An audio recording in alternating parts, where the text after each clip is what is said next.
Welcome to the Celluloid Mirror and part one of our 2-episode long discussion with Che Broadnax about Speed Racer and Josie and the Pussycats. We all had just so very much to talk about that we could not keep it to a single episode. So if you feel like this episode ends a little abruptly, without a full exploration of everything we said we were going to discuss, well, rest assured that you are 100% correct. You did not miss anything in this episode, and the second half and thrilling conclusion will be coming your way in just 2 weeks. Until then, please enjoy this very special 2-part episode of The Celluloid Mirror. Josie and the Pussycats. Long tails and ears for hats, guitars and sharps and flats. Neat, sweet, a groovy song. You're invited. Come along. Here he comes. Here comes Speed Racer. He's a demon on wheels. He's a demon, and he's going to be chasing after someone. What do the perfect expression of late 90s pop culture, Deborah Kaplan and Harry Elfont, Josie and the Pussycats and the Wachowskis' 2008 transcendent film experience, Speed Racer, have in common? That's what we'll be talking about in this episode of The Celluloid Mirror. I mean, what do you think? You think they stand a chance? You're on their side, aren't you? Who are you betting on, Magic mirror on the wall. Who is the fairest one of all? Look at these lies. One shall stand, one shall fall. Even if one of them survives,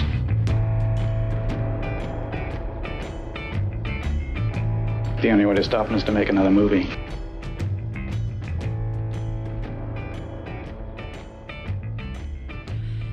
Hello and welcome to the Celluloid Mirror. I am one of your hosts, Nicole Solomon. And I am the other one of your hosts, Sean Mannion. On the Celluloid Mirror, we take 2 films and look at what they reflect about each other, the audience, and our culture at large. Today we are talking about 2008's Speed Racer by the Wachowskis and 2001's Josie and the Pussycats by Harry Elfont and Deborah Kaplan. We will start by giving a brief synopsis of each film, discuss our responses to the film, critical responses, and then we will dive in on what the films say about each other. But first, on today's episode, we have a very special guest, returning champion, if you will, Che Broadnax, who you may remember from such things as the Celluloid Mirror Season 1, Episode 3 about the Big Boss and Sorry to Bother You. Definitely check that out if you haven't heard it. And Che's here today to talk about Speed Racer and Josie and the Pussycats. Che Broadnax is too underground for any label. A filmmaker, a writer, a street medic, a gardener, a king of a third world country known to run around in a bulletproof catsuit, an MC, a community organizer, and a wannabe teacher might all do in a pinch, though. He counts the spoken word essaymentary. Sorry about Essaymentary, I think is how it's pronounced. Essaymentary, thank you. I just hadn't processed how to pronounce that word when I read it before. Essaymentary, Civil Warriors, co-directed with Deborah C. Horde. The hip-hop album WMD, produced by Jonah Fuller. And mentoring the Green Gorillas Media Tech Collective, founded by Jason Corwin and Leslie Jones, as some of his favorite work. Currently, Che is recuperating from Movement Heartbreak TM and writing speculative fiction about the intersections of rebel music, mutual aid, and liberation. He is still waiting for his Wakandan dual citizenship application to be accepted. Welcome back to the Celluloid Mirror, Che Broadnax. Welcome back. Thank you for having me back. It's been almost exactly a year since last time.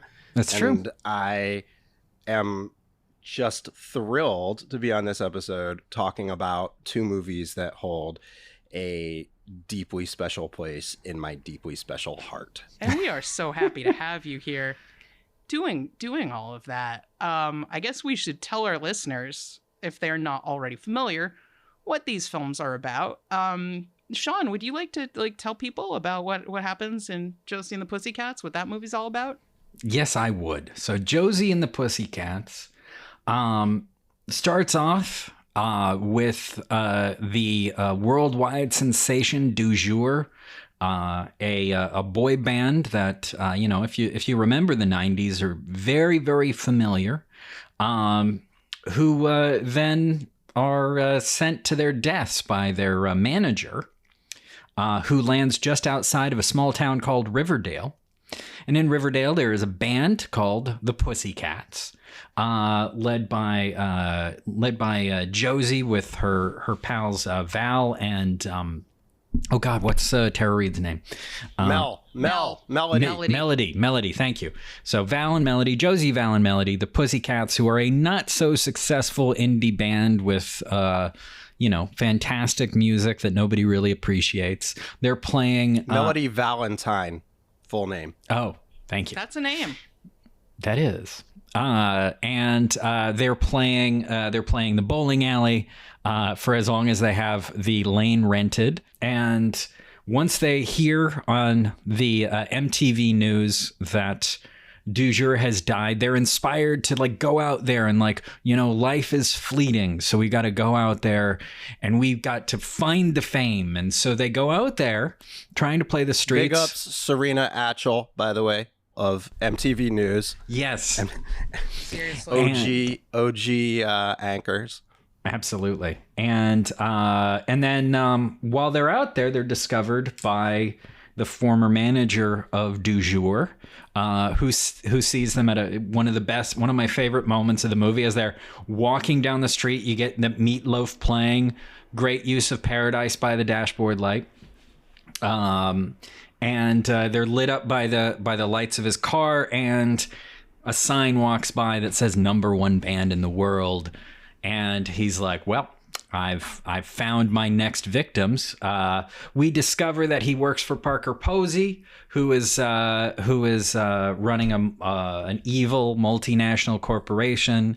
They are implanting subliminal messages into music to control the teens, to get them to buy stuff. And perhaps something even more nefarious, Parker Posey keeps hinting at.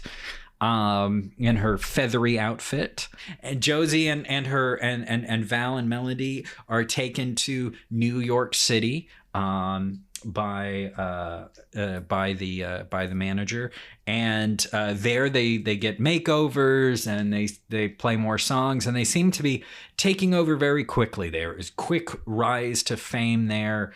Along with them are their manager, Alexander, his sister, Alexandra, who, as she says it, is there because she was in the comic book.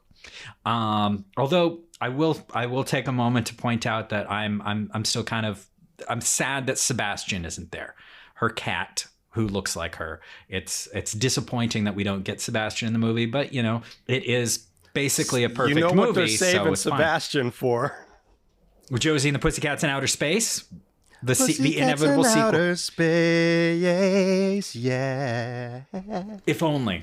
Let us pray. So they're in New York. Josie is being hypnotized by the music. Val and Melody are almost killed by Carson Daly and a comedian doing impressions whose name I'm forgetting, but I know I remember him from that era as well. Josie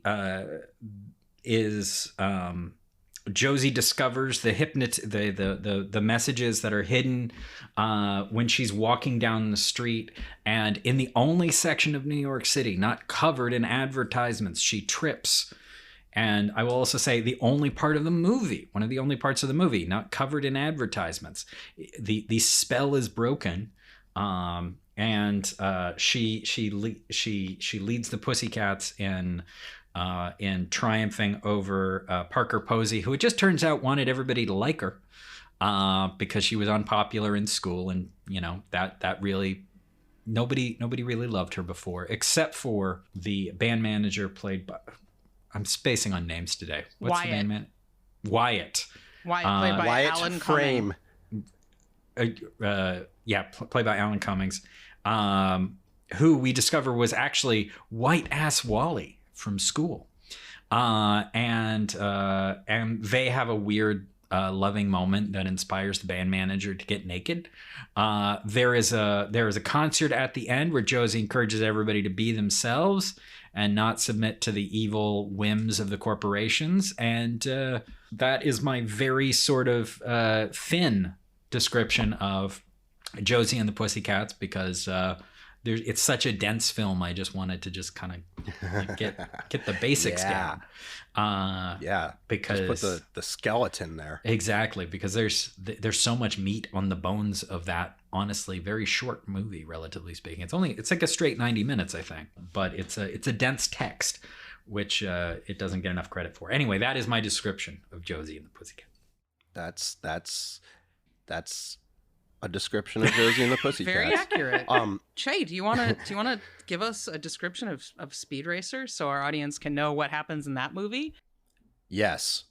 The first thing I do want to say, though, is Speed Racer will destroy all concepts of time and space, so synopsizing it is a bit difficult because time is a twisty track and we are all just T6s burning on down it.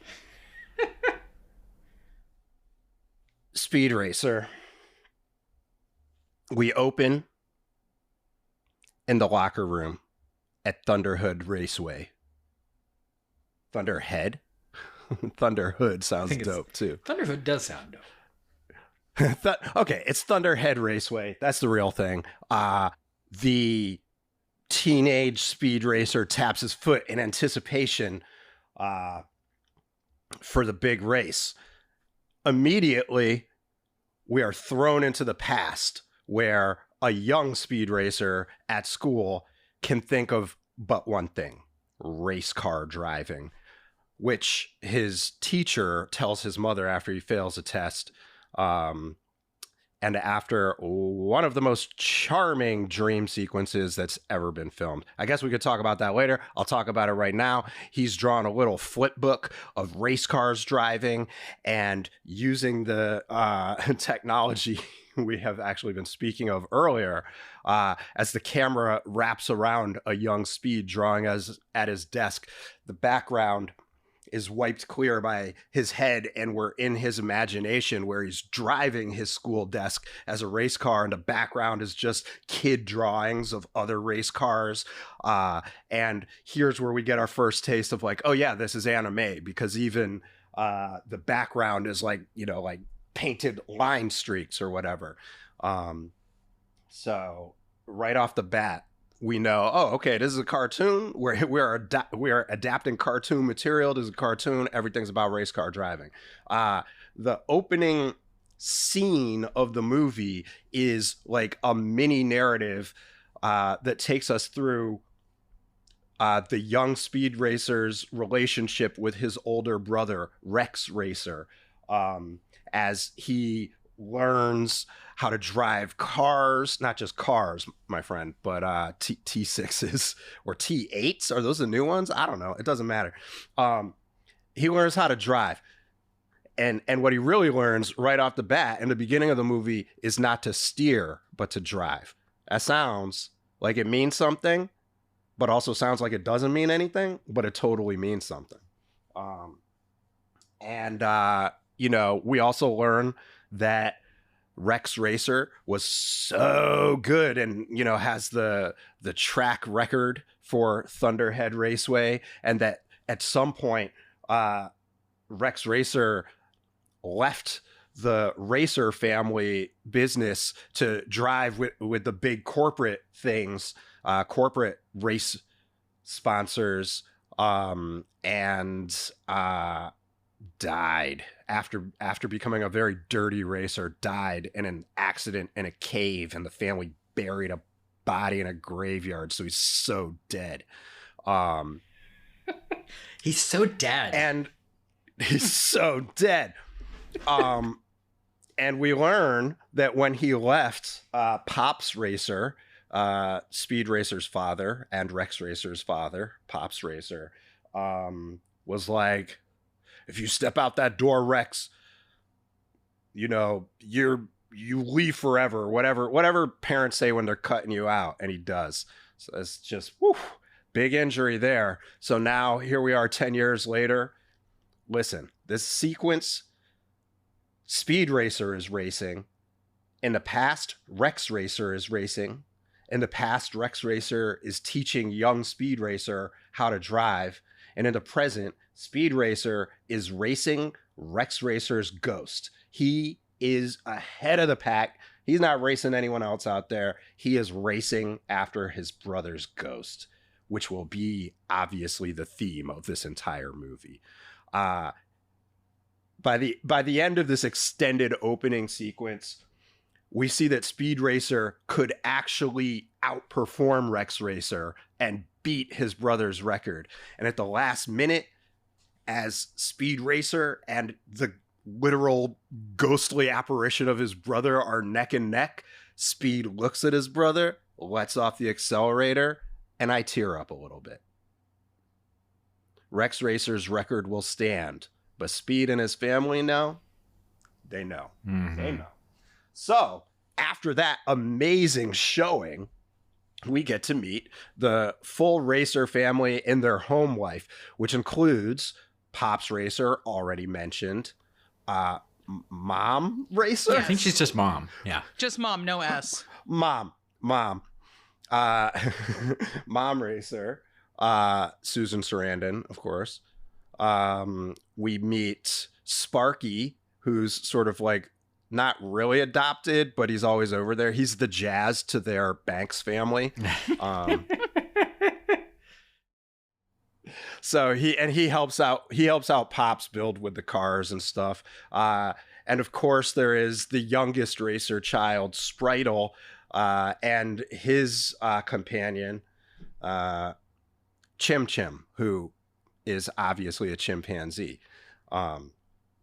Now, before you start saying like, oh God, there's a kid and a chimpanzee in this movie, let me tell you, as far as kid and chimpanzees in a movie go, this is top notch. This is no Dunstan checks in. Okay, this is not most valuable primate. This is serious business. This is like Project X. Okay, so we got the chimp, Chim Chim. I also want to mention there is a monkey in Josie and the Pussycats, and that's right. What I believe to be the nexus of these two films, not the thematic nexus, but the actual thing that connects them physically in this universe. Not like the multi layers of other universes where it sort of like overlaps, but where it's connected, it does actually have to do with Chim Chim. Interesting. But anyways, we get to meet the whole family, and what we learn is, boy, the Racer family sure does hate the big corporate sponsors of racing. And in their family, racing is something of a religion, and, well, the big sponsors are kind of the devil. In fact, I think they literally say that. He just quoted it word for word. Yeah. Well, surprise, because what's going to happen is, of course, the entire house trembles. They think it's an earthquake. Spritle, already proving his value to this film, does mention that the kitchen is the most dangerous place to be in an earthquake. So PSA out of the way. It could be fun and games for the rest of the movie with Spritle. Nice. Just earning his keep. And it turns out it's not an earthquake, but it's a jet copter landing outside, containing V for Vendetta, who is playing Mr. Royalton of Royalton Motors. Listen, this is purple and gold style royalty. Mm-hmm. You know what I'm saying? Like, this isn't just like, it's not just a name. It's not like RC Cola. Like, this is for real. No RC Cola there. Please. I'm not hating. I'm just saying it's not that royal. You can't be fair royal point. Fair point. and be the like and be the Third and tier, be the if not fourth. yeah. Anyways, back to Speed Racer. Royalton shows up obviously to offer the victorious Speed you know, like a shot at racing with Royalton Motors. And you know, and in order to impress him, he takes the family to Royalton to show them what they got. First things first here, when they fly into the big city, this is the same scene as when Josie and the Pussycats fly to New York. They fly into, you know, from their small town into this giant megapolis that's like all, you know, like low glow everywhere. And in Speed Racer, it is a candy colored hyperspace meltdown of a city. But all of the advertising in a dark reflection of Josie and the Pussycats is for non-existent corporations, which is actually a dope thing all throughout Speed Racer. with the exception of this thing that's coming up with Chim Chim real soon. So they're flying in this dope private jet and they land, and then Royalton shows them all the like amazing things. There's like a vertical integration pun.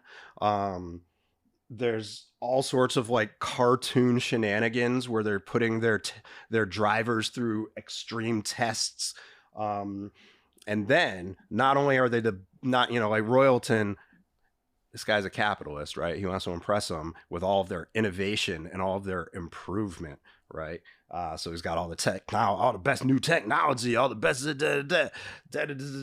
you know, like in fact, Royalton Motors controls one of only two foundry manufacturing. No, what do you call them? It's a foundry that makes transponders, which is what you drive T6s with because they don't run on oil. So anyways, so yeah, they control one of the only, and it's like a tightly closed secret. Oh, that's so cool. Oh, they're so cool. And then it's not all working stuff. There's fun and games. So they drive their little golf cart tour bus thing right into the most lavish luxury dining situation where Speed gets a chance to meet the like favorite champion racer, Cannonball Taylor. Speed gets a chance to see, wow, if I sign with Royalton, I could be Cannonball Taylor. Wowee. And so then finally, Mr. Royalton's like, what do you think? And, he gives Speed a brand new suit, gets him dressed up in Royalton purple.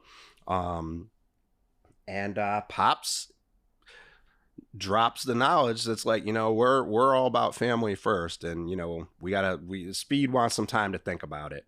And so, he thinks about it. And he let's see. Oh, okay, yeah. So then it's time for some B story type stuff. And there's another racer who we're gonna meet later named Taijo. He is being shaken down by some crooks led by Crusher Block, or if you're watching it with the captions, Cruncher Block. So I don't know. It could be one or the other. Who knows? Be both. Anyways, he's in their lair, which has like a fish tank filled with piranhas, very James Bond villainy sort of thing, and a bunch of goons. Each of them have like some kind of something, and then right before they're about to stick his whole hand, his driving hand, by the way, one of his two driving hands, into the piranha tank, suddenly the entire room shakes. Suck it, Christopher Nolan, because this is not a room, my friends. We are in a truck, and the truck is swerving because Racer X has shown up. Who is Racer X, you might ask? Racer X is vengeance. Racer X is the night. Racer X has no history. He has no background. He's a mystery and he doesn't play by the rules. Racer X is much like Weapon X or, say, Malcolm X. Racer X is a maroon because he is unplugged from the system of organized racing and plays by his own code of ethics. Meanwhile, I got to point. Should I point this? No, we'll get into the talking about it later. We're just doing a synopsis. Okay. So, blah, blah, blah. Racer X rescues Taijo and, gives him a good, I didn't rescue you because I care about you. I rescued you because I care about justice style speech. That's not what he says. But Taijo does say, justice, that's a commodity I don't waste my money on. Racer X is like, get out of my car. He just drops him off on the side of the road. Listen, Racer X has it straight. He knows that justice is worth more than your dumb money. In the words of Dead Prez, would you rather have Alexis or justice? A dream or some substance? Anyways, so I won't continue Speed. Speed goes back to Royalton and he's like, gosh, Mr. Royalton, I really appreciate the offer, bloody blue, but we're about family and I don't think this isn't for me. Now, Mr. Royalton is like, I'm gonna pretend you just didn't say that. And now he's gonna break it down. Royalton explains that the entire world is not what it seems. Like, in fact, yeah, basically, here, we'll just jump to the chase. He says that all that matters is power and the unassailable might of money. I bet you have been wondering when Speed was telling Mr. Royalton that he wasn't going to take the contract. Everyone, oh boy, who didn't turn her phone off? What kind of amateur hour shit is this? It's a pandemic, you guys. It's a pandemic. It happens. All right. Yeah, the biggest question on everyone's mind, right, is like, where have Spritle and Chim Chim been? Well, I'll tell you, they snuck onto the private plane and they have been consuming the private plane's entire stash of candy. Okay. And when the cleaner comes to clean up this plane, candy wrappers everywhere. This is the moment. The cleaner in the plane has the only product shot in the entire movie, which is this Motorola walkie-talkie with a Motorola logo. The pilot of the plane in Josie and the Pussycats has a Motorola logo on their shoulder. In these two separate worlds, Motorola exists inside of private jets. That is where the two worlds cross over, where they touch. That, my friends, is where the subtle knife cuts through. That is the castle in the sky. That is your northern lights. And that like that's the truth. And that Motorola logo is also huge in Speed Racer because it's like this close up of it. Yeah. Yeah, exactly. It's crazy. It's a weird shot. It's like Motorola is like, listen, like they were making the movie and they're like, yo, we just spent $400 zillion on like innovating all this new camera stuff. We're not going to be able to finish the movie without another $100,000. And like, yo, who makes these walkies? Motorola? Giant Motorola walkies. That's what we want. Yeah. Listen, it's like a macro lens shot. That's how Motorola it is. So anyways, it's great. Royalton gives this whole long speech about, the history of race car driving. It has nothing to do with race cars or drivers. It has to do with like, oh, this guy, didn't finish the race in the second lap and that caused their company's stock to lower by 5 points. And then this other company's stock went up by this much point and their stock and the other company's stock went that much further down. And that guy was able to buy back stock of his own company. And it's this whole thing. and he's like, you know, like, these are the most important champions. And it's this picture of these 5 old-timey capitalist guys. And their names are all just like, you know, like Charles Farnsworth the 15th. And like, sharp.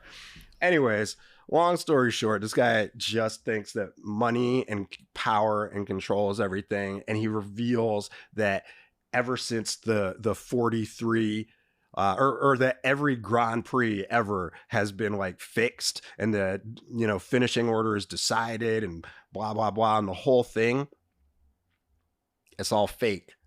It's all simulation of real driving. It is a network of nodes of fallacy and simulacrum. I like how you're dancing around that one word. I hear what you're doing. Yeah. So I want to talk about this cut too, because he's like, all that matters is power and the unassailable might of money. And then it just cuts to Spritle and Chim Chim on a raging sugar high, riding like one of those airport like luggage golf cart things through hallways. There's like a guitar is wailing out. They're like doing donuts. It's the Freebird solo. It's just the solo from Freebird. I didn't know that. Okay, so they are full in it. And it's just like, yo, dude, this poor miserable man thinks that the only thing that matters is money. Like, I think Spritle and Chim Chim know what time it is, man. Fucking sex, drugs, and rock and roll is what's going on with those two. Well, hopefully not the sex part. Not the sex part. But not literally. At least not yet. Yeah. But fun. We could say fun. Fun. Candy. How about that? Yeah. Woo. Woo. That got weird quick. That got weird quick. 4 Mile Circus does not advocate whatever you imagine that was. Yeah. Nope. And also, to be fair, though, Speed Racer is a weird movie. Anyways. Yeah. What happens is during their candy high, which is, it's a little bit like Bart and Milhouse hitting the town Broadway style after getting that like ginormous $20 Slurpee. Like, it's just pandemonium. So they dress up in a lab coat. The two of them are in the one lab coat, as you do, and they start spying on company secrets, and discovering that, like, yo, Royalton is installing some, like, is that a spear hook? That's a weapon that goes on cars, by the way. So anyways, they get all kicked out. Speed goes home. He has a crisis. You know, he's like, Royalton told me that everything's fake, blah, blah, blah, blah, blah. His mom says, what you do behind the wheel of a race car has nothing to do with business, young man. So I just want y'all to know that if you Mad Libs behind the wheel of a race car, then you're like, that's what this movie is. Okay, it's about not selling out. Surprise. Okay. She also says it's beautiful and inspiring, everything art should be. I know you're like, what, a race car? Just wait. Wow, I just like skipped the whole lot. It's okay. I told you it wasn't going to be as deep. It's fine. I haven't talked about Christina Ricci's Trixie yet. This is mostly because, as much as I like her in this role, there's no character there. Yeah. But c'est la vie. So basically, Inspector Detector shows up at the Racer family house. That's his name. It's the greatest name. I didn't name him. Such a good name. He shows up. He's from Interpol. And again, Wachowskis. I think it's Wachowski. Wachowskis. I think it's Wachowskis. I've been saying Chowski forever. Yeah, for like 20 years. I'm keep doing that until I get corrected, in which case, my apologies. So Racer X and Inspector Detector is from Interpol. I don't know who plays this person, but it's definitely like an international cast member. And that's something the Wachowskis always seem to do, is have all these international cast members increasingly. And other stuff. We'll talk about that later. So basically, this guy's here. He's like, yo, we need Speed Racer to enter a race with this guy Taijo, whom Racer X rescued earlier, so that they can prevent so they can prevent this like takeover of Taijo's parents, like company, and he can hand over like this big file of data that'll, link the criminal underworld of Crusher Block to Royalton Motors or whatever. And we got to do it. Pops and Mom are like, well, what's the race? There's no more races this season. And they're like, well, no more road races. It's a rally race. It's the Casa Cristo rally race. Dun, dun, dun, which is the rally race that Rex Racer, older brother of Speed Racer's, car exploded in, and the body of his was burned beyond recognition. No. So he's definitely dead. And of course, Speed is forbidden to go. Speed and Trixie hatch a plan to go secretly because Speed knows, yo, we gotta go. I skipped a whole race in here, by the way. I mean, there's so many races. How can you describe the Fuji race, though? Like, you need to just see it. It is such an incredible... It's just a lot of circles, man. I'll tell you how you describe it. Imagine, if you will, that the first time you ever played the PlayStation game Wipeout XL, you were doing it in a movie theater on acid. That's what the race is like. That's 100% facts. But that race happens and Speed Racer crashes, and everything that Mr. Royalton says will happen if he doesn't sign the contract happens. And so Speed's like, an inspector detector and blah, blah, blah. So Speed and Trixie hatch a plan to go to this rally race anyways. And so they got the old Mach 5 comes out of retirement, and they fix it up with some secret, improvements. It's got its old jump jets, of course, and now it's got like an inflatable tire thingy and like a little shield that can block, what do you call those things? The spikes that come out of the spear hooks, like the Ben-Hur spikes. No, no, not the spear hooks. The spinny hook, the spinny drill things. I know. Yeah.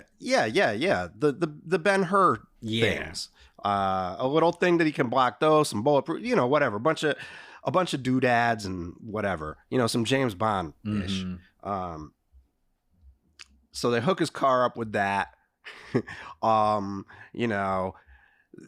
the criminal underworld is like, what? We got to get rid of this team. Like, if this team wins, like, it's going to mess up all of our stuff. A lot of egos are involved. The race begins when the queen of the country sees the sunrise. And it's just like, oh, now we are in like a Tarsem Singh fashion film. Yeah, Tarsem Singh fashion film for a second. And then the race begins and it's bananas. They're just driving through a palace that's got like several kilometers worth of columns. Things are driving. All these bad guy drivers. That's the only way I can describe them. They're all themed. All these other teams are obviously themed, and they've been bribed with various things that are to their liking. Incidentally, the U.S. military themed team was bribed simply with a briefcase full of money. That's all they needed to start blowing shit up. And also, there's like this barbarians themed team, and like one of them right before they go on like this massive attack just yells "Crom!" I missed that. Like, oh my god, they yelled "Crom!" Yeah. Fuck yeah. Yeah, they yelled Crom. This is the first. I've seen this movie 5 billion times. That's the first time I was like, yo, he just said Crom. Crom lives on the mountain and cares nothing for the affairs of men. So. Yo, Speed Racer, what is best in life? Racing. And to hear the lamentations. Racing and to hear the lamentations of their women, yes. All right. Yeah. So, anyways, they have a race. It's awesome. It's like, just fighting and crazy cool things and like it's like Rocket League, that video game, which came out way after this, where it's just like cars are going off of jumps and spinning and hitting each other. Sometimes the commentators, who I love, there's commentators from all over the world, and it's always like, the commentator from Italy is just yelling something in Italian, and like, it's like watching the Olympics, but like cool and not with NBC, and not just like watch it. It's like watching the Olympics without Twitter being like, why are all these black women not doing what we want them to do? There's money on the line. So it's a different kind of, it's like what the Olympics in your head before you were a cynical adult is like. Yeah, anyways, Speed and the Taizhou team, which is made up of Speed and Racer X and Taizhou, come in second. It's a 2-part race. So they're still in it. They knocked out a lot of competition, and Speed and Racer X, man, they're driving together like they always, like they know what they're doing. They got synergy. They got a real like Ken Ryu thing going on. Yeah, so at night, things get a little bit dicey because the Racer family shows up and they're like, Speed, how could you do this? And then they're like, Trixie, you know what this race cost our family? Like, they're mad as hell at Trixie too. And I'm like, yo, that's legit. Like, she's a part of this family. Like, don't just like, anyways. And then they're like, whatever, we'll talk about it tomorrow, and overnight, of course, evil ninjas show up to assassinate everyone. And long story short, more like a nanja. I mean, even Pops make, yeah. Here's another thing, though. When Pops Racer, a former wrestling champion, as it is revealed with a rapid zoom into his wrestling ring once he bear hugs a ninja, he's like spinning this ninja around in the air, pizza dough style, and like all the stuff in the ninja's pocket is like shooting out at the wall. So it's like, shuriken, keychain. Check out this keychain. This keychain has P-chan on it. So for all my Ranma 1/2 fam, for my Ranma 1/2 fam out there, P-chan is on the keychain. P-chan is a little black pig with a little bandana that is actually Ryoga Hibiki after having been splashed by cold water because he's got a curse from the Senkyo cursed springs. And now we're up to speed on that. Up to speed. Anyways, Taizhou has been poisoned but not killed, so he's not going to be able to drive in the race tomorrow. But they can't forfeit, or else all the bad guys win. Those damn bad guys. So they hatch up some kind of plan. Yeah, right. So they hatch a plan and they race because, like, after someone attacks the family, Pops Racer even knows, like, well, we can't let them get away with this. So they're racing the next day. And it turns out, Trixie's finally doing something, but she's just doing something to help Speed. So, like, don't get too excited. Trixie, Speed, and Racer X are racing and they're having a conversation. And instead of like cutting between them, they're just like, yo, what if the camera is just like, what if these guys are driving so fast they can like catch up to the camera for the next shot, and then it'll just fly over here. It's awesome. and they're just having like a dumb like bickering. It's just like Trixie and Speed are like mostly Trixie's right and all that. Like Speed's like, man, I wish you weren't doing this. It's so dangerous. And Trixie's like, it's too dangerous for me, but it's fine for you. Oh, whatever. And it's like, oh wow, what a strong woman. Oh. So like what they're saying is dumb, but it's fun. And Racer X is just like, children, like keep it together. We've got to win a race and beat these bad guys. So they're driving, things are awesome, and then they have to go through the very same tunnel that Rex Racer's car exploded, burning a body beyond recognition. And so he's totally Speed's dead. a little, he's dead.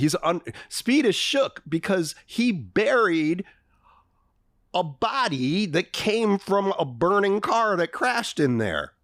So anyways, they go through there. Speed gets a little shook, but then he, gets it together. They go through the tunnel. This is a podcast, so you can't understand. They go through the tunnel, and it's awesome. It's like, hey, what would it be like if in the beginning of Akira, instead of in Neo Tokyo, they were inside of a mirrored intestine of a giant space whale? That's what this scene looks like. Anyways, this was in one of the, okay, anyways, they get out of the tunnel. Speed Racer defeats the guy who's trying to really defeat him. There's some like very aggressive driving. And then they win, and the moment that everyone who like casually knows Speed Racer was waiting for happens. Speed spins out and jumps out of the car, and then the camera time slices and wraps around him, and he gives a thumbs up, just like in the original 1960s animation back before time slicing was popularized by the Wachowskis in The Matrix, but also popularized by Gap commercials. Mm-hmm. Like, so it's this weird shoe commercial that had like a Daft Punk song in the background. And speaking of 1999, the year that The Matrix came out, also the film Wing Commander used some time slicing to probably the only good effect of anything in that movie. But it was also just like, hey, I don't know, time slicing, let's do that. That's when something freezes and you rotate around it while it's still frozen. For those people who are just like, oh, you mean like filmmaking? It was this big deal in the 90s and the early 2000s. Yeah. And the other thing was that shot was popularized also because there was that Jetta commercial in the 90s where Speed Racer was driving it. And in the end, they do that where the Jetta skids out and Speed comes out and is like, so anyways,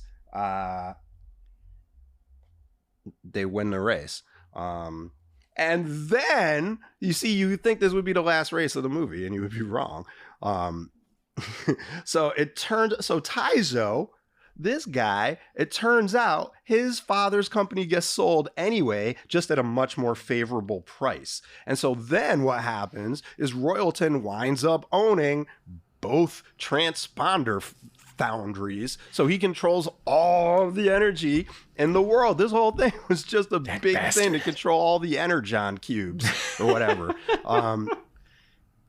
And so they are mad. They're like, oh my gosh, we thought we could just hop into a race car and change the world.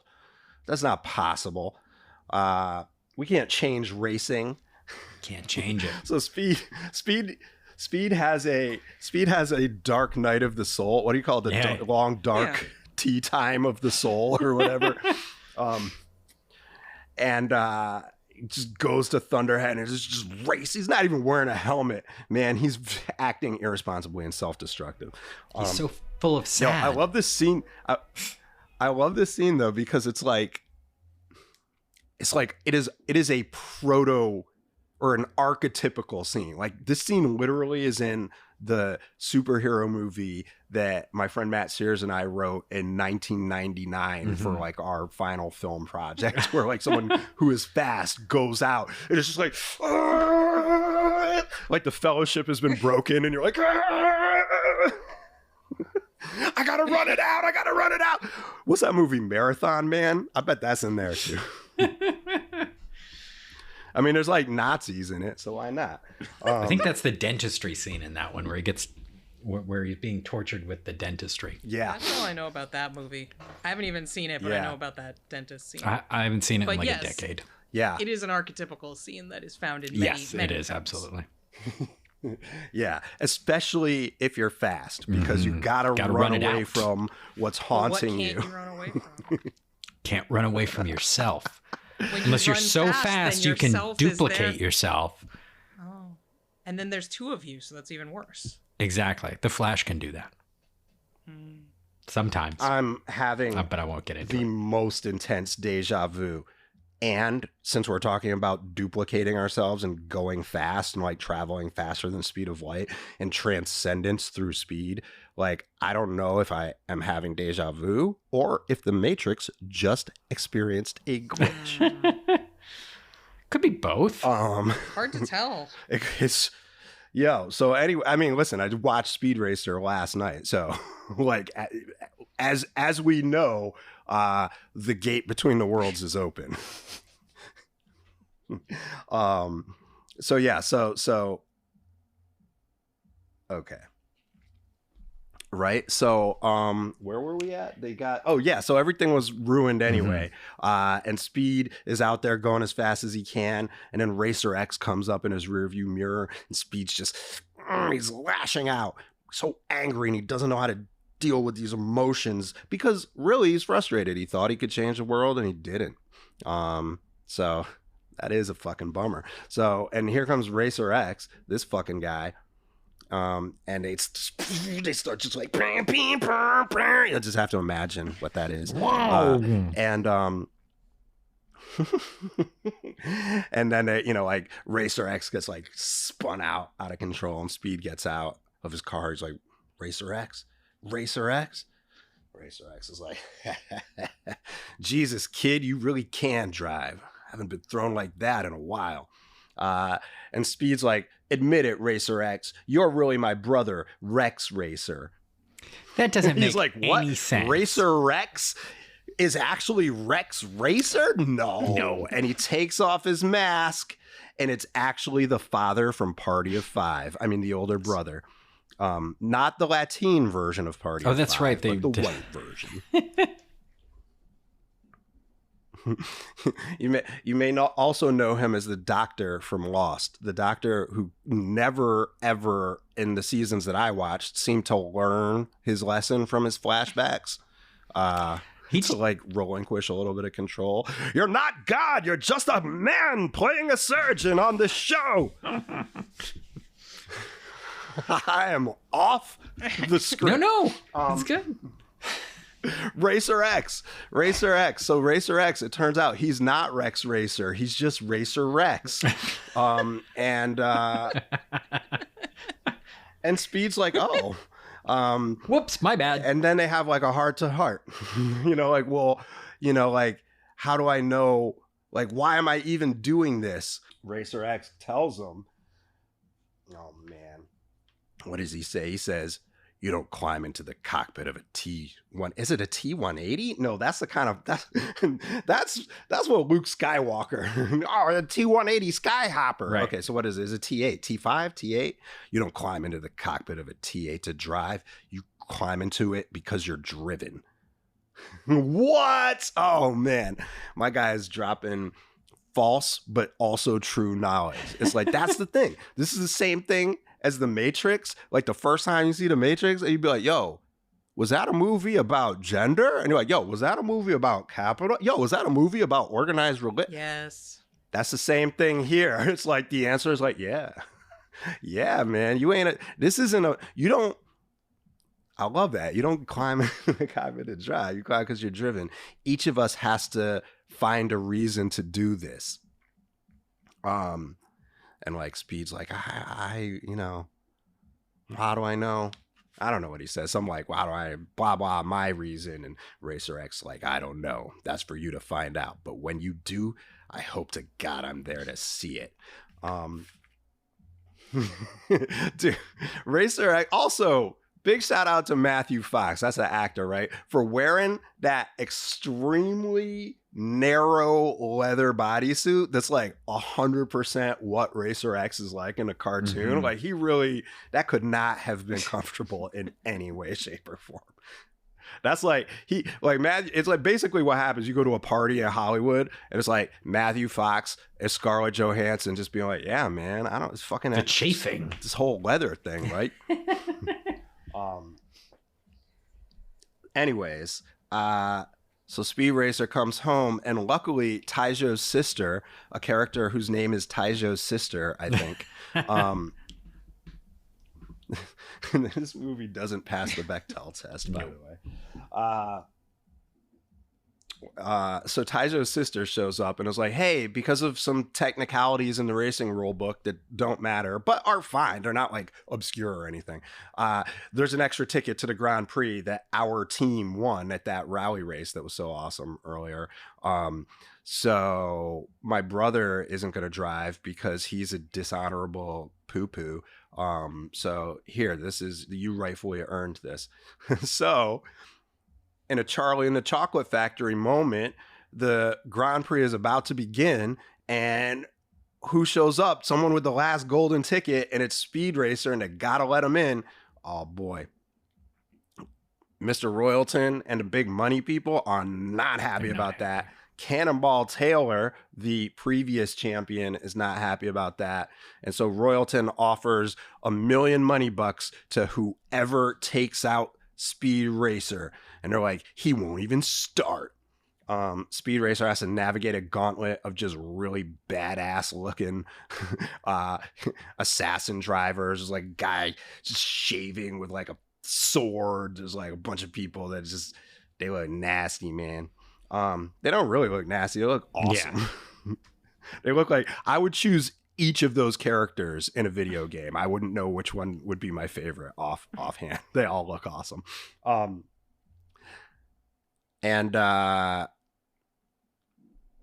Yeah, the family goes to the stands. Speed goes into the race.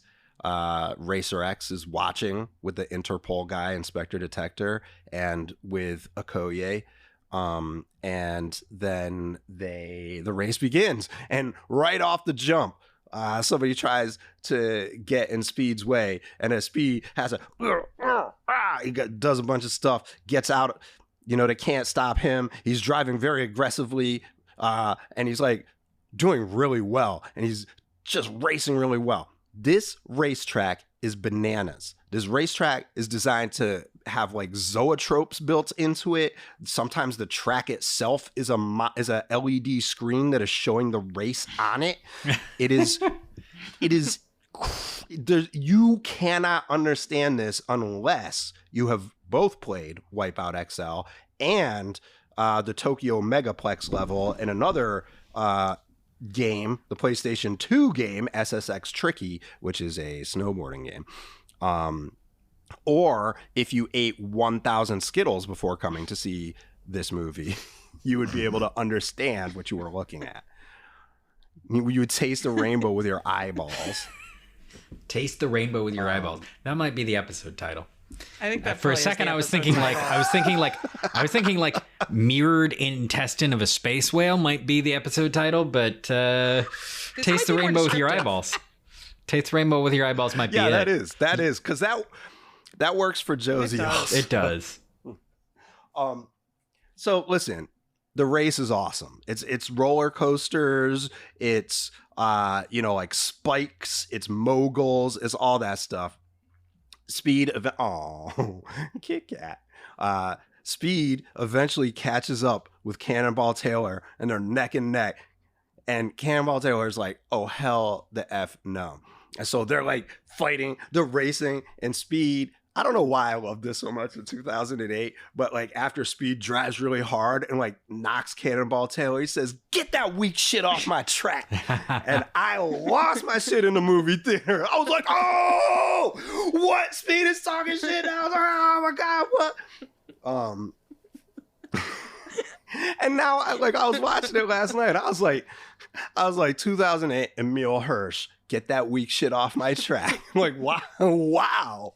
What? This is so weird, this movie. Yeah. Anyways, I'll tell you one thing about Cannonball Taylor. He is not going to be outdone by this upstart pipsqueak speed racer kid. So he uses the spear hook that Royalton installed in his car, the same spear hook he said, I don't need a spear hook to beat this little punk about. Well, guess what, bruh? You gonna have to eat them words because he uses a spear hook. And it connects the two cars, and it looks like it's all over for Speed, but Speed uses his craftiness to get one of the ubiquitous cameras that are around the track to show as he jumps the spear hook, and everyone realizes, what the? Cannonball Taylor's a cheater, so he gets disqualified. And but both he and Speed wind up at the bottom of this bowl, this well, this drain, the gravity well of failure. And it's like one of those things at the mall where you put like at the mall. What am I talking about? It's like one of those things at the science center or at the museum or at the mall where you put like a penny in it and it shows you what it's like to be caught in a black hole's gravity well. Anyways, that's where Speed is caught, at the bottom of that. And the car can't start up because something or other has been blown inside. The only way possible for this car to start is if Speed puts it in fifth gear and, does something. And then the Bernoulli converginator. Wait, is it a converginator? Oh my God. I also forgot one of the most important parts too.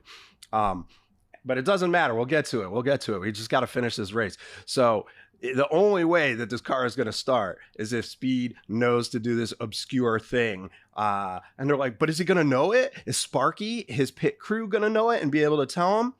No one knows it. The only one who's going to be able to tell him is him, because he has to listen. He can't be driving his car. He has to be driven.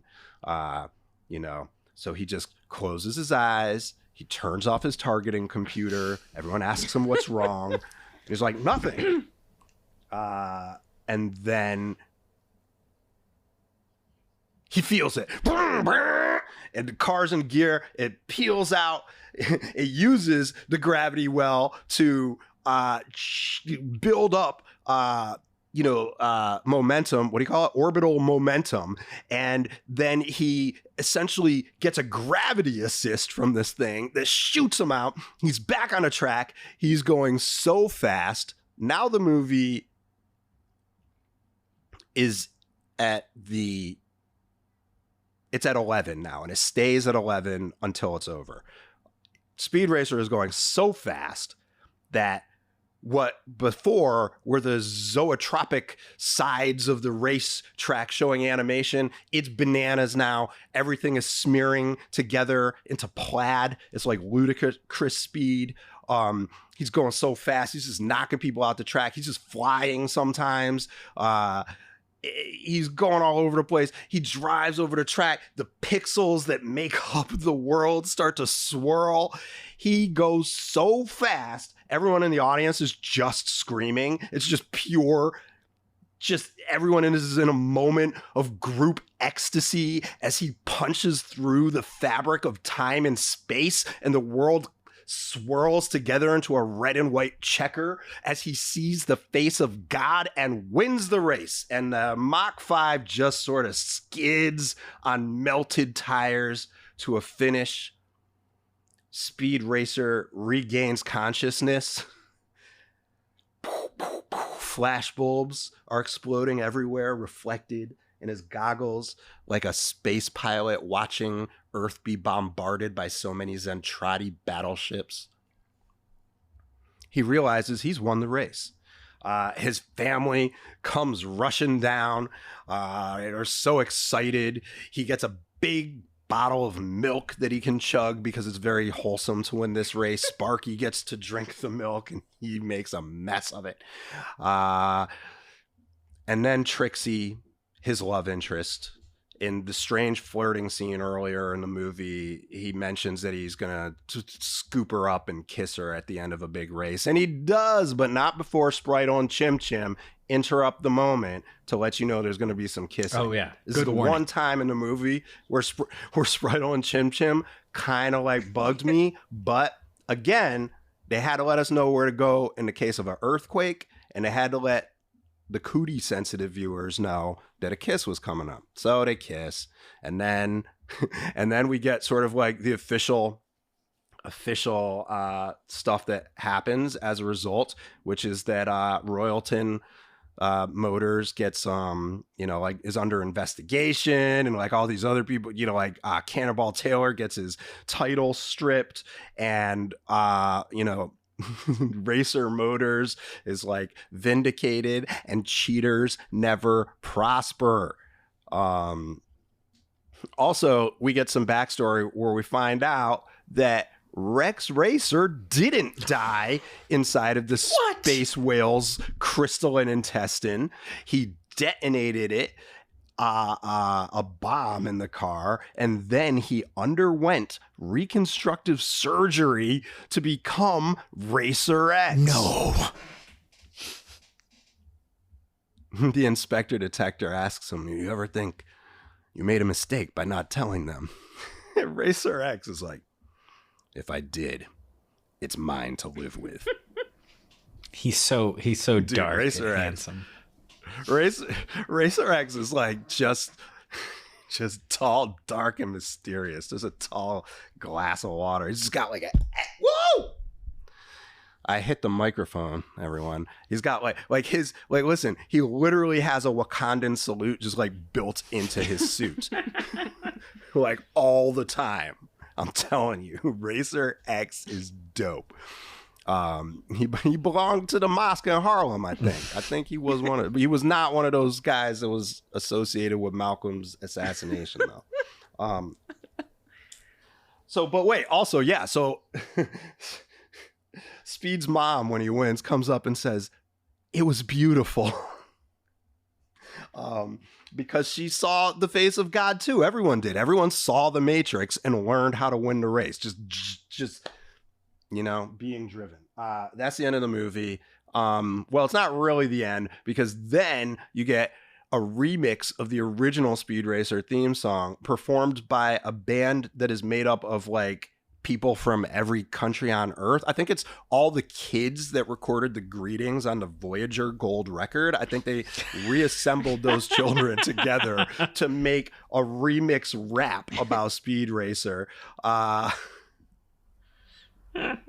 Just give me room, baby. It's like, when you hear the room, baby, just give me room, baby. I kind of want to listen to that right now. You might as well. It's in my head. I'm just kind of... It's so good.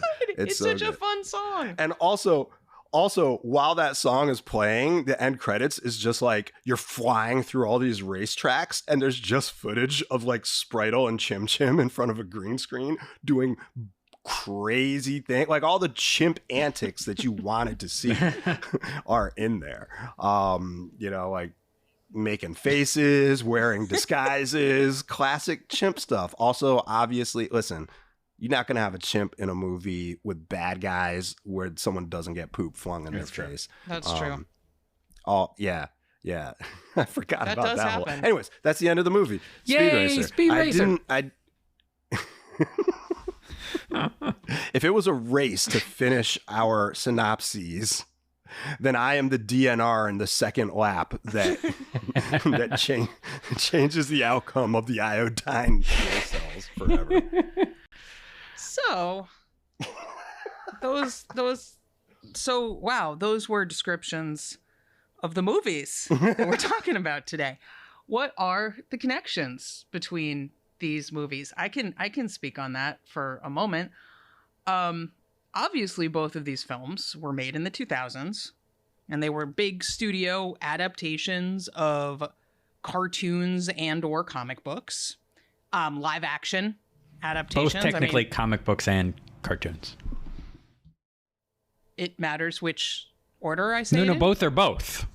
Oh, both are both. Speed Racer was a comic book? Oh, It was a didn't know manga. that. I didn't know that. Okay, that makes sense. Okay, so they both, even more connections between the two of them. They both literally They're were both adaptations of cartoons that were adaptations of comic books. Got it. I didn't even know that part.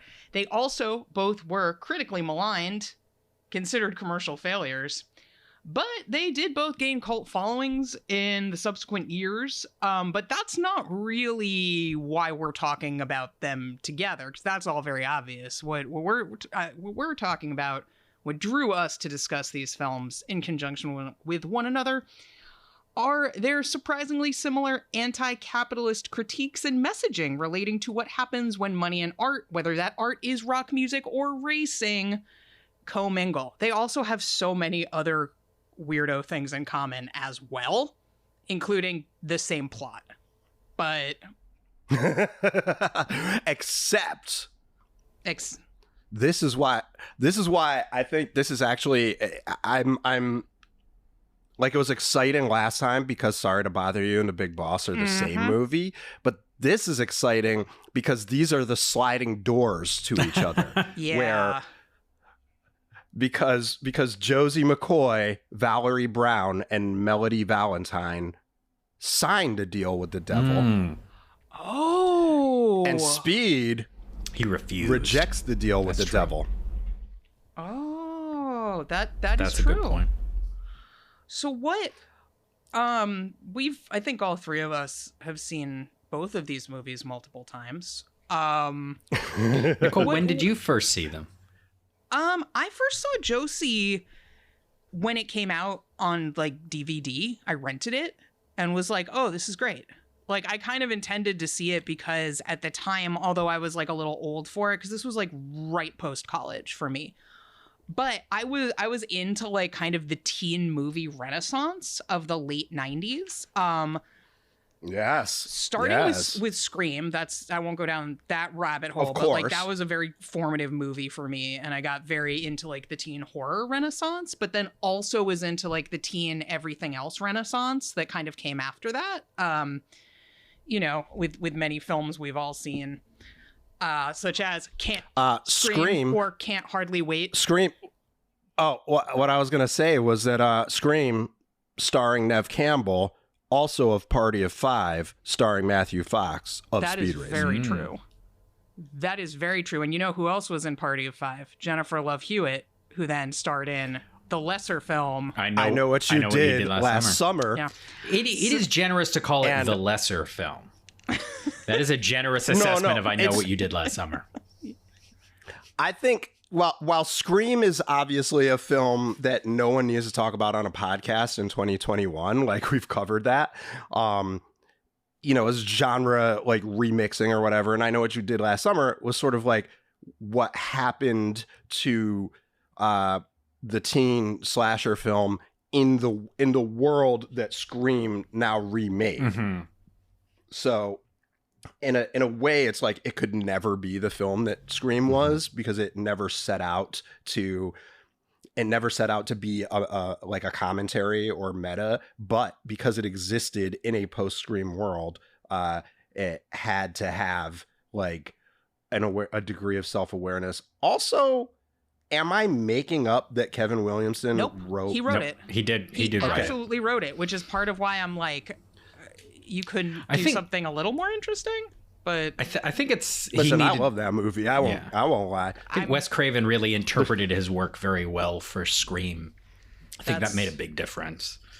And like, there's also, Sorry, I keep interrupting. Please. No, continue. it's all good. I just realized we've been talking about Scream and offshoots of Scream for a bit.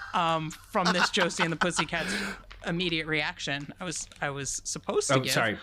No, yeah, you were supposed to. Whoops. All good. But God knows I love to talk about all these movies. But so Josie, I was into the teen movie renaissance, so I was like, yeah, I'm gonna watch this movie because like I'll watch some crap. Honestly, that's fine. And then I was like, oh, this isn't crap at all. This is fucking great. And I like talked to some friends about it. They all were into it too. So they're like, and this was right when not when it was in theaters, but right when it first got out on. Right after, like in 2001, maybe it was early 2002, but like then. And we're all like, this is great. And I know now that there were many other little pockets of people who also were like, oh, yeah, this is great. And the whole time while it was getting maligned, we're like, no, actually, this is an underappreciated movie. And then it was gratifying to see the cult reaction grow over time. And we'll talk more about like specifics of what I love so much about this movie. But I thought it was very funny. You know, unlike some of the critics we'll discuss, it continues to make me laugh out loud when I watch it. I think it's very fucking funny. And I also think it has some astute, cutting commentary that was much better than what I was anticipating, and much better than what you usually get when there's like a bit of that commentary in these kinds of movies. Speed Racer, I didn't see for the first time until like, I don't know, less than 5 years ago, I think, actually. But I wanted to see it when it came out, was excited to see it, but it just got such terrible reviews. And everyone was like, oh, it's boring. And I'm like, oh, well. And I was like, I still want to see it, but it's not as high a priority as like it had been. And then it just like, I just didn't see it. And I kind of was like, oh, I'd like to see it. And then actually both of you were like, no, Speed Racer's great.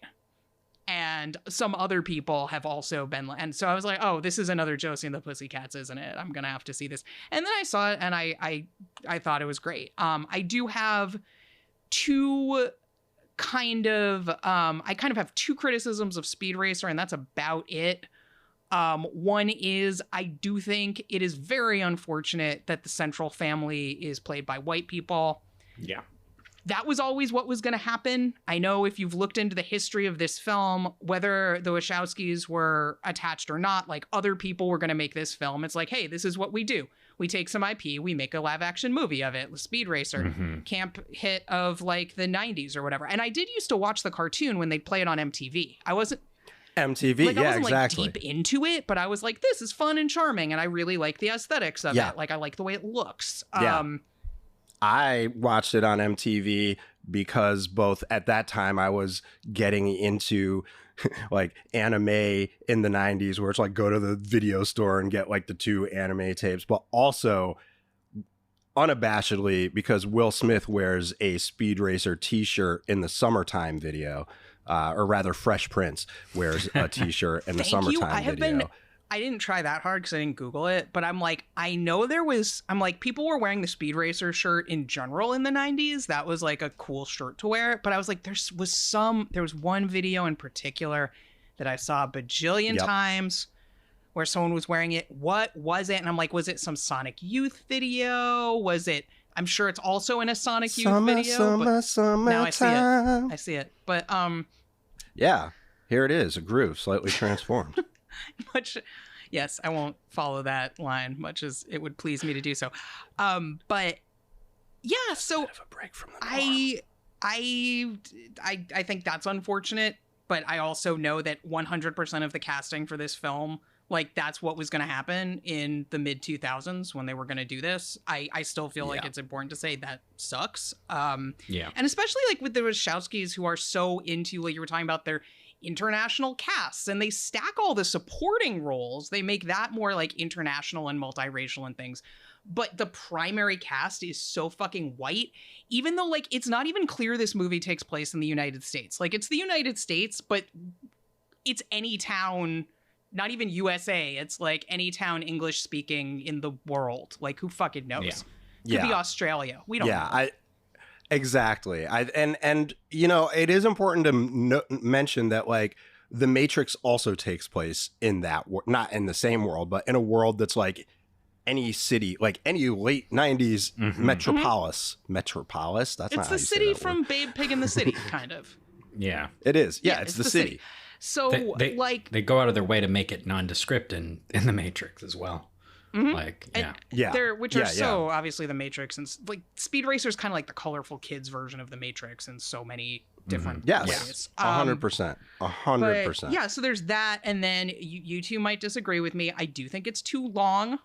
I do think it would be a stronger movie. If it lost maybe like 15 to 30 minutes, then I think it would be like an unimpeachable masterpiece.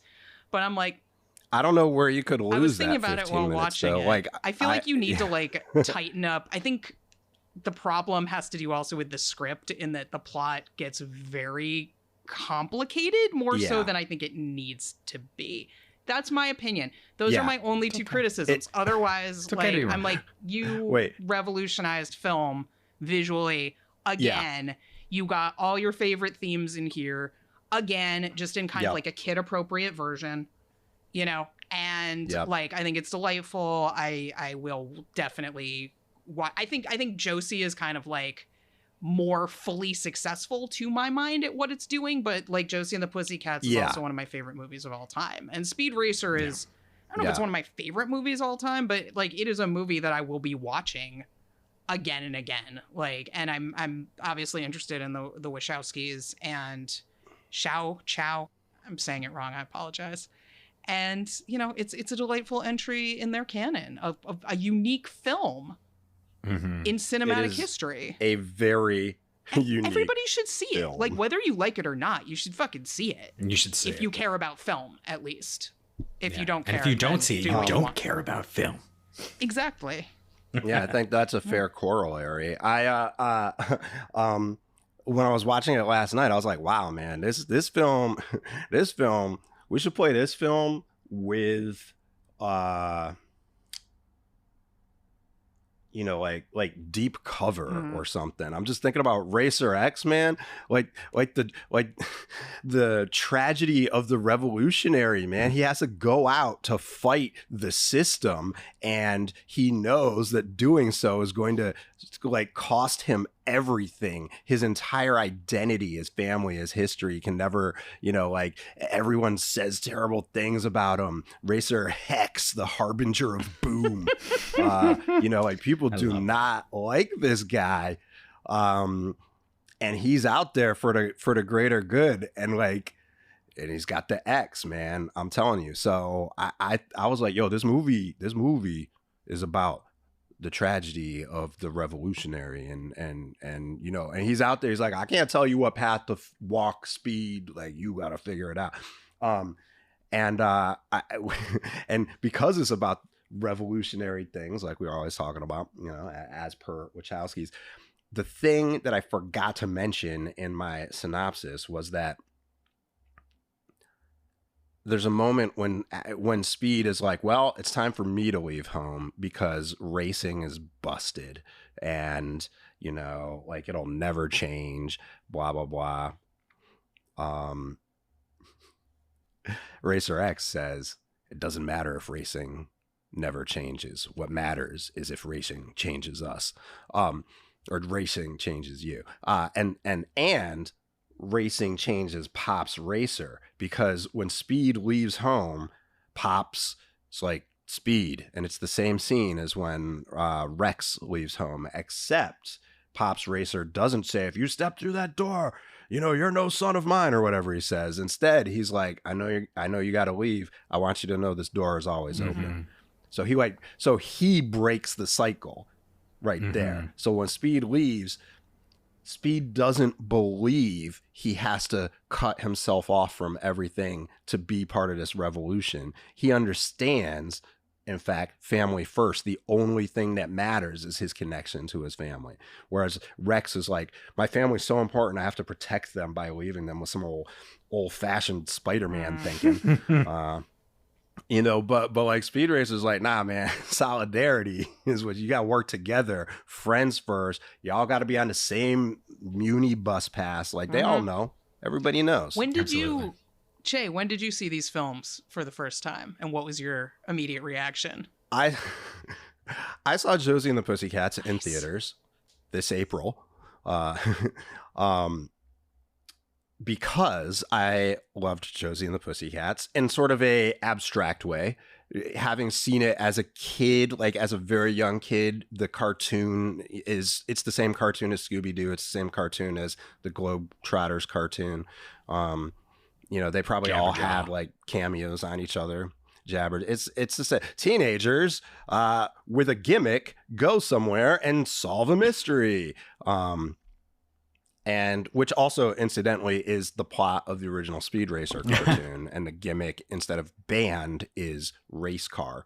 But anyways, I loved Josie and the Pussycats. And in the 90s, a filmmaking buddy and I were like, yo, I think Josie and the Pussycats would be an amazing remake of a movie. We could make it like a Beatles movie where it's like they're getting chased everywhere, and like it'd be like music videos and stuff. And so we like did a lot of research. We like rented a bunch of Beatles movies. 2, I guess maybe there's 2. We didn't watch Yellow Submarine. We watched Help and Hard Day's Night. But especially Help. And we were like, oh, man, movies are not, these are not good movies. These movies aren't really anything, but they're entertaining. It's like, whatever. We're trying to figure out, obviously it's got to be kind of have like a James Bondy thing going for it. And then this movie came out, but I happen to know it was made by the people that made Can't Hardly Wait, part of the teen renaissance, the teen movie renaissance of the late 90s, starring Jennifer Love Hewitt of I Know What You Did Last Summer and Party of Five fame. Also starring Seth Green of Du Jour fame. I heard you. So I was ready for this movie.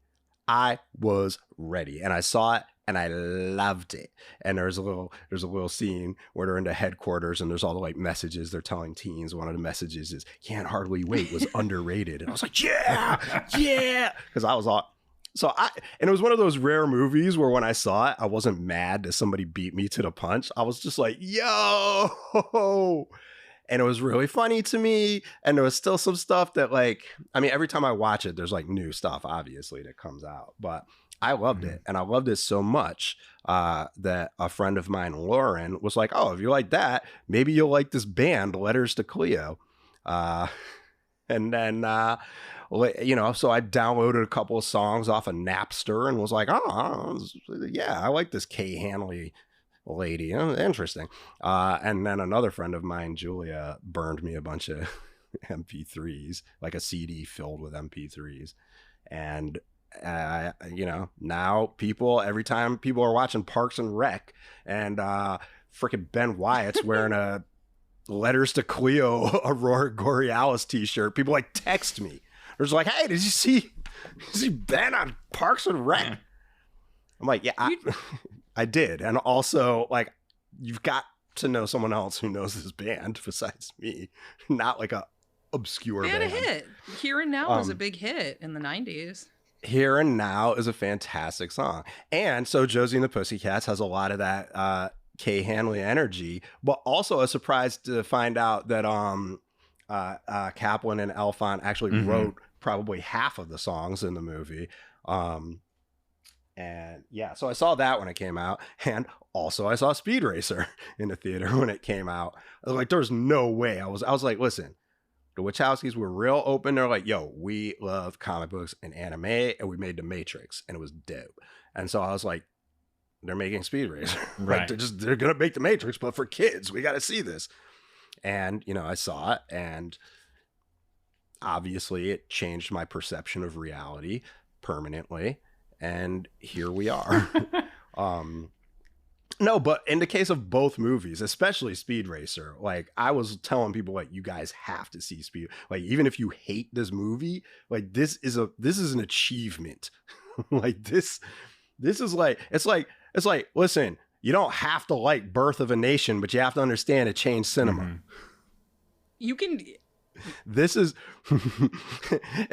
and I'm happy to say that Speed Racer is 100 times better than Birth of a Nation, and only slightly longer.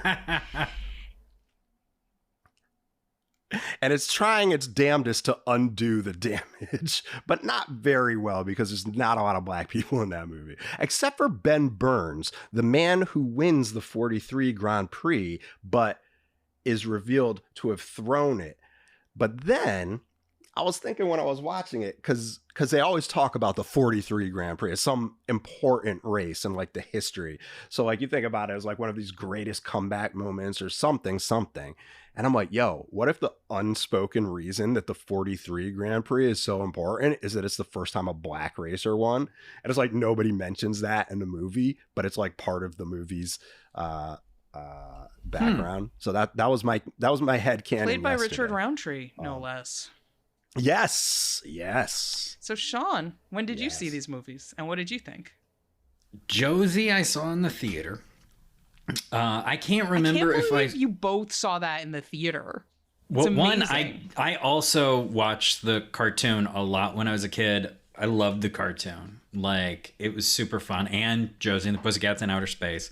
By the time I was watching them in the early 90s, they were on... Yeah. No, that was I'm just fantastic. going to do that every time. We should just we say record you saying that Pussycats in and Outer use Space. it on future episodes as well. We Just should. like there are times it's appropriate. I think they were on regular rotation on Cartoon Network in the early mid 90s, and I would watch those. I love cartoons. Always love cartoons. And so when I knew it was coming out, I was kind of interested. I was like, oh, that seems fun. And I can't remember if I saw it on my own or if I went with my sister to it because she was interested in it. It was one of those because I know none of my friends wanted to go see it. None of my friends wanted to go see it. April 2001, I was about to graduate from high school. So, I was right about to do that, like a month and a half later or something like that. Actually, when I think about like none of my friends wanted to see it, it was a weird time. I wasn't hanging None of out your friends as wanted to much see with a lot Bring of It my On friends either. at the time. And that was like, that was the 3 same years year, I prior. think. No, wasn't Bring It On 98? No, Bring It On was 2000 or 2001. It must have been 2000 because I was working in the movie theater when that one came out. So it was 2000. Same people. 2000, yeah. Yeah, some people didn't really want to see Josie and the Pussycats. I either saw it with my sister because she wanted to see it, or I saw it on my own. Loved it right away. I was like, this movie's hilarious. Didn't pick up on all of what was going on until I saw it again later on DVD. And I realized I was watching the shower scene and I was like, wait a second. There's a Fry guy and everything's covered in McDonald's logos. And that's when I started noticing all the product stuff everywhere. I just didn't notice it. And I was like, holy shit. This movie is about product placement and subliminal messages. Yeah. And it's full of it. This movie is even better than I knew. Yeah. So I didn't recognize it until I think it must have been like the third time I was watching it because saw it in the theater, bought it later and had it on DVD, or my family did, and we're watching it, hanging out, and I was like, wait a second, and then just have loved it since then. Have praised it and tried to get people to watch it and tried to convince people that it was genius. And they're like, really? And I'm like, listen, if I'm telling you something's genius, either watch it and disbelieve me or, and like decide I'm an idiot, or like, go fuck yourself. Something like that. Believe me or don't, but watch it because I don't heap that much praise on that many movies. Not seriously. No, you're a hater. Yeah. I'm a hater on a lot of levels. Yeah. And then I try to avoid recommending things to people if I'm like, I don't know if you'll like this. I really like this. But Josie and the Pussycats, I'm like, I'm going to judge you if you don't like this movie. Because there's something wrong with you, like at your core as a human being. And I'm saying that as somebody who is not maybe the greatest person at heart. Like even I'm good enough to appreciate Josie and the Pussycats. Yeah. Even with my deep, searing flaws. Speed Racer, I'm very, very mad at myself still that I didn't see it in the theater. At first, I wanted to. I need to see this movie in the theater. I can't. I'm so upset with myself about it because I wanted to when I saw the trailers. I saw the trailers and I was like, I don't have a strong relationship to Speed Racer though. I watched maybe 2 episodes in the 90s and I was like, that's kind of fun, but I didn't really have a strong relationship to it. it was interesting. I think my biggest like connection to Speed Racer is there's some what is it, like dance song that uses it that gets very weirdly sexual in the middle, and we would play it at a lot of school dances at my high school. What song was I don't remember. I want to say Aphex Twins was somehow involved with it because that sounds familiar to me. It might have been Alpha something, like Aphex Twins or like an Alpha Team, something like that. I don't remember very well, but it was this bizarre dance remix of it. And at one point, it's basically recuts dialogue from the show. So at one point, like 2 minutes of the song, like 2 full minutes of the song, are Speed and Trixie fucking. Oh, Speed. Oh, Speed. No, and then Go Speed Go. It's very entertaining. Anyway, we played it a lot at school dances. Or we really played it when we could get away with it. We got away with a lot of stuff. We played it when we could get away with it at school dances, and that was my relationship to Speed Racer. But like, it looked like a cool, fun movie, and it was the Wachowskis, and loved The Matrix.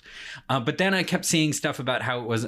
People were like, it's not very good, and 2008 was a weird year in general. I was about to move here, and so like a lot of my movie going and stuff like that was kind of interrupted by various like work and like moving related stuff.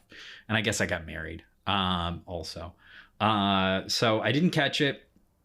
And then I just hadn't seen it for a few years. And then my friend David, David's one of those people who's pretty good at, once he gets to know you, he knows exactly what to recommend to you.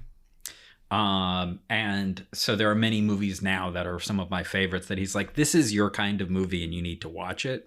And so we watched it, not on like it wasn't on like a full movie screen, unfortunately, but he had a projector and he had a giant white wall in his converted like factory apartment, whatever the fuck it is, in Bushwick. And I'm sorry, I spaced out. You said you were watching it at your friend a supervillain's house? Well, it's one of those like what used to be a factories in like Bushwick that is now like a bunch of apartments. It did sound like it was going in that direction, which was also a cave underground. And I mean, honestly, David is borderline a supervillain behind a volcano. Maybe perhaps inside a volcano. I would not put it past him. I would not put it past him that someday he will have a place in a volcano. He does own a large plot of empty land in the Texas desert that he was planning to turn into something at one point. Well, he can't turn it into a volcano. No, he can't. But at one point we were joking about starting a cult out there. So, I mean, we can talk about this after the show. Anyway. What you can't see that he's not. Never mind. Hold on. Please continue your story. Anyway, he showed it to me there, and I was like, wow, that's amazing. And since then, I've loved it. I teach specifically the scene, the weaving scene, the scenes that are woven together where Speed talks about the 43 Grand Prix and how he and his father were so in love with it and connected with it. Yeah. The Spritle like thing, and Royalton revealing the truth behind the 43 Grand Prix, and then telling Speed what his plans are while we see the Fuji race. Yeah. And then we see the results. Yes. And then we come all the way back to Royalton finishing his announcement. And then it wraps up that scene. And then we're at the end of the Fuji race. And I'm just, I teach an editing, a storytelling class to some master students. That is one of the things that we see later in the semester. And I'm just like, the flow of this and the way they use the technology. It's a masterpiece. It is amazing.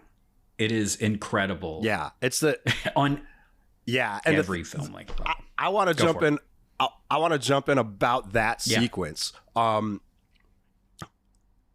Maybe one of the reasons that I didn't say much about it is because it's almost impossible to say. Like you just said, it's like it weaves all these different time periods and happenings together with narratives about the past as well as narratives about the future. Like it's phenomenal. And it's like the opening sequence is very similar, but like this is like we're further in the movie, so now we're adding this element of forward looking, you know, so as well as like backward looking and revising history. So it's like, I think one of the things that I like about it, and this is a thing that I've started, like just what you were talking about just there, is, and I think you touched on it a couple times in your synopsis of it. One of the things that is almost, it's kind of, as I've been teaching editing to students and they're forced to listen to me ramble more, one of the things that, I don't know, my crackpot like theory crap that they have to listen to is I'm like, listen, when you're breaking down time and space in your edit and you're weaving them and they go back and forth, the truth is what you're doing is you're representing real experience better than any other way that you can in a film, because life is not linear. Your life is not lived in one temporal direction, because everything of the past is in your memory, and your memories affect today. What you remember affects how you respond to everything today, but also what happens right now, what happens in the moment affects your memories, affects the past. The past changes because of the present. Exactly. Retro causality, fam. It is the most realistic way to represent human experience is how Speed Racer is cut, is how The Limey is cut, because I show these movies, usually pieces of these movies together, alongside Bob Raffleson's Head. We were talking about movies focusing on bands, the Monkees movie Head. You know, I show pieces of these because I'm like, this is how you experience life. You do not experience life. You don't remember life. You don't remember anything as like point A, point B, causality. Like it is a back and forth weaving of the past, the present, your hopes for the future. You're like people telling you what the future is going to be. This is pure experience. Yeah. And I think that's one of the things that really makes this movie, as was sort of semi-jokingly said, but not really in the intro, it's transcendent. It is yeah, one of the greatest films ever made because of that. When you travel through the red and white checkered wormhole, you encounter the entities that live in the wormhole, which will teach you that time is in fact not linear. They will teach you, Captain Benjamin Sisko, that time is in fact Jeremy Waremy. Jeremy Bearimy. Oh, Jeremy Bearimy? Well, I need to get on the level. Jeremy Waremy. Wow, I really set myself up for defeat just then. We'll recut that so you say Jeremy Bearimy. Yeah, please. Yeah, thank you. I'm still stuck in the eye. But yeah, I think it's affected a lot. Like when I watched it, it affected how I cut my own feature, which is not nearly as clever as this one is, in terms of the way that it's cut. But it definitely affected how I approached the edit for it. And yeah, that's my feels.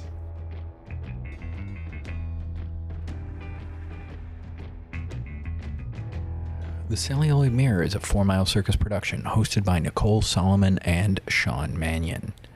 Our theme music is Twisted by Kevin MacLeod. You can hear more from Kevin MacLeod at incompetech.filmmusic.io. Please take a few moments to rate and review The Celluloid Mirror on your podcast platform of choice.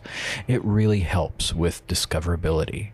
If you have questions or comments about what you heard on the show or suggestions for future episodes, feel free to email us at info@4milecircus.com or seek us out on social media. We are at 4 Mile Circus on Twitter and Instagram. Want more from the Celluloid Mirror, Sean and Nicole? Join our Patreon at patreon.com/4milecircus. You'll get early access to episodes, uncut video of our recording sessions, access to our Discord server, and much more. To learn more about everything we do, visit us at 4milecircus.com.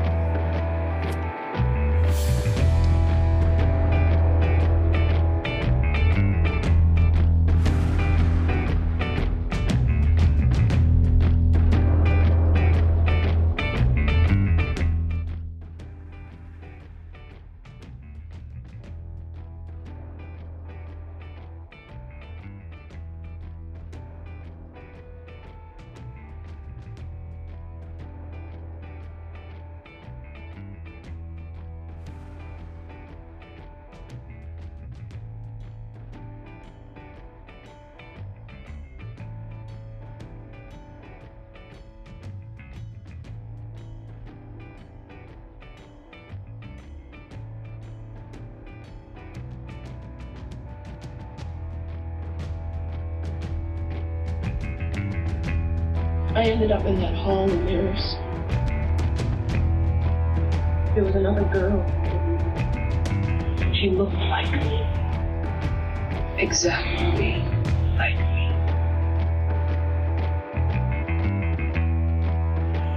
Can you come with me in my dreams? That'll do.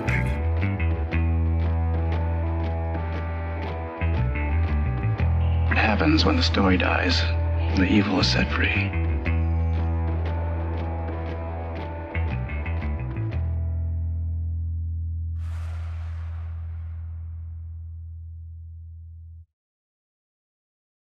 I have to return some videotapes.